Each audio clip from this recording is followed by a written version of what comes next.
So, you know, what I'm saying is, for me, it's very easy. I remember everything because I haven't lied, and my memory's not good enough to be a liar, you know. So I just remember everything as it was, you know. And then we were going to develop the new technology which our engineers were working on, which was that the new chipset called Hombre, which was staggering. It was a chip based on a mental block now. You might have to cut this bit out. It was a RISC-based chip, right? Sorry about that.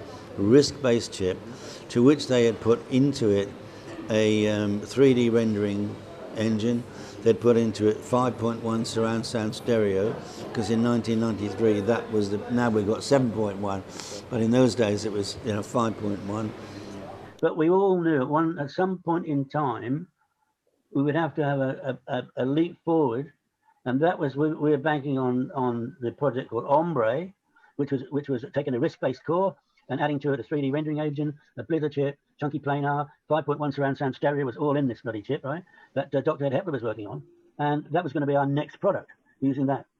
Sadly, the idiots at ESCOM, they let the Hombre go. They just let it go. They owned it, but they let it go. Nobody's, because they didn't actually pick it up. It's not available anymore. And I've spoken to Dr. Ed Hepler a couple of times. He was absolutely, he was really distraught because he'd put over 2 years' work into that project, and he showed it to me. When Colin and I went to Westchester to do our due diligence about what we were going to be bidding for, I went to see what they got technology-wise, and Ed showed me. He cobbled together the software. But I'm telling all your listeners, you've never seen anything like it in your life, and there's nothing on the market today that comes even close to it. All the technology today is making the classic Amiga better. There isn't a leap forward, is there? You know, you might argue that, but in my opinion, there's nothing that's really brought out brand new technology. Yeah. So there's an argumentative. I think that's fair. Anyway, as far as the Amiga range was concerned, eventually we would have to drop the range because technology was leapfrogging, and what was being developed in the US by the Dave Haney and guys like that was incredible. I don't know. I think that some people refer to it as Hombre. Have you heard about that? Yeah, you told me. Yeah. It's a RISC-based core into which they put a 3D rendering engine. They put 5.1 stereo surround sound, which was the top of the range at that time. They had whatever they call it, chunky planar, which moves big chunks of data around. I mean, it was phenomenal, and they were only kind of cobbling it together to show us what it would do, and it was just mind-blowing. And what was the rest of the question? Sorry, just remind me.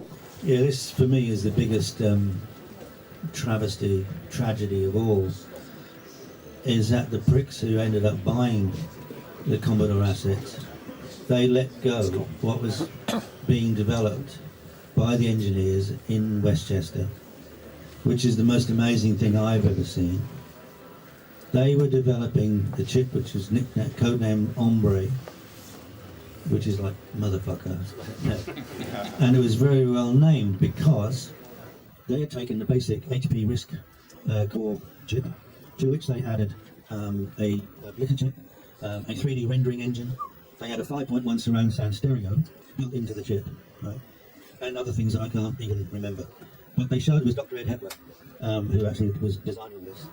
And he showed it to me working, emulated in software. You've never seen anything like it in your life, and there is nothing on the market today that comes even close. And this was in 1994. Now, how can you? They just let all the engineers go and all the products went. How can you do that? Criminal. So that was Hombre. Boy, we had some plans for that. The only thing is, of course, it would not have been Amiga backwards compatible. Impossible. But it wouldn't have mattered because what they were going to produce and what we had plans for that was, was just staggering. So that was, and then of course we got being developed in Westchester was the project nicknamed Hombre, and Hombre was because Hombre basically means mother. That's it. And this was a chip designed by Dr. Ed Hepler. And what he'd done is he'd taken an HP RISC core, to which he added a 3D rendering engine, a chunky planar, I forget all the other things, 5.1 surround sound stereo built in. That was state of the art in '94, right? And what this thing could do was nothing on the market, then or now. And he cobbled together in software to show me the kind of things it was able to do. And it was mind-blowing, absolutely mind-blowing. So we would have concentrated on developing that as a consumer and more business product. But of course that would not be backward compatible. No. That would be the end of the Amiga as we know it now, but the Amiga of the future. Yeah. Which I actually think, it's still a really good opportunity. Right?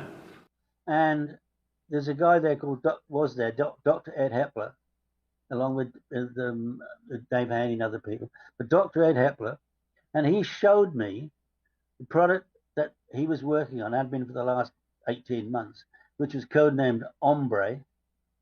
And you've never seen anything like it in your life. This was, in essence, it was an HP RISC-based core, to which they put into it a 3D rendering engine, a blitter, a chunky planar. It had 5.1 surround sound stereo, which was state of the art in '94. And I'm not kidding you. He showed it to me cobbled together in software, of course, and it wasn't a finished chip or anything. But what that could do, I've not seen anything like it since. There's nothing on the market today that comes close. We were shown things that, particularly the latest technology that was being developed at that time, and that this was a chip which is codenamed Hombre, which is like mother effer. That's what Hombre means. And what it was an HP RISC-based core in which they had implanted a 3D rendering engine, a blitter chip. They had 5.1 surround sound stereo, which was the state of the art. This is 1994, remember?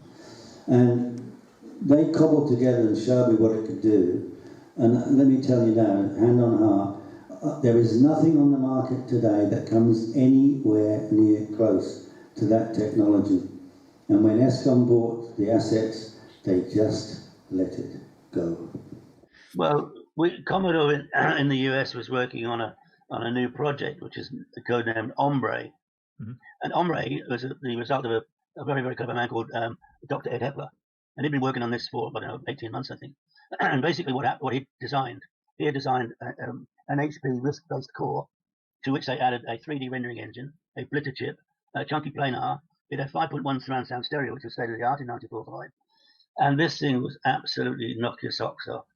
And I can tell you, he demonstrated it to me by cobbling together certain software to say this is what it will end up doing.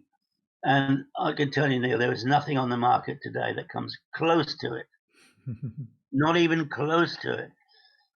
In the meantime, we were going to be taking the new technology, which ESCOM had completely ignored in their stupidity, which was the project they called codenamed Hombre, and we're going to develop that product into a brand new Amiga line, which would not be backwards compatible because it was so far advanced it couldn't be.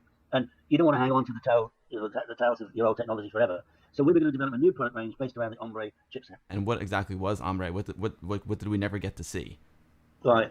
I do believe that Hombre definitely would have been successful because, in my opinion, it's the best technology I've ever seen, and I've not seen anything today that comes close to what this could do. Basically, I was shown by Dr. Ed Hepler, who's the guy who actually designed the whole concept. And I met him, actually, Bill, you don't remember when you and Anthony, we met in Philadelphia? He was there. Ed Hepler was there. Yeah. And he absolutely was destroyed. He was destroyed, man, because he thought this product was so good, but it had been ignored. And so. But anyway, basically, what Hombre was, he took a basic HP RISC core, to which they added a 3D rendering engine, a chunky planar, blitter. It had 5.1 surround sound stereo built in, which was the state of the art in '94. And I'm not kidding. It was absolutely sensational what it could do. Absolutely sensational. The other thing we're going to do, of course, is that we had this incredible product under development, which ESCOM and the idiots who bought the things let go. We had this product which is codenamed Hombre. And it was a RISC-based processor as the core, to which we added a 3D rendering engine, we added a blitter, we added a chunky planar mode, we had 5.1 surround sound stereo built into it. This is in 1994. And I'm telling you, there is nothing on the market today that comes anywhere near what I saw that product could do. Obviously, it was mocked up with software and everything, but the showing us what it would do, it was phenomenal. You know, what I'm saying is, for me, it's very easy. I remember everything.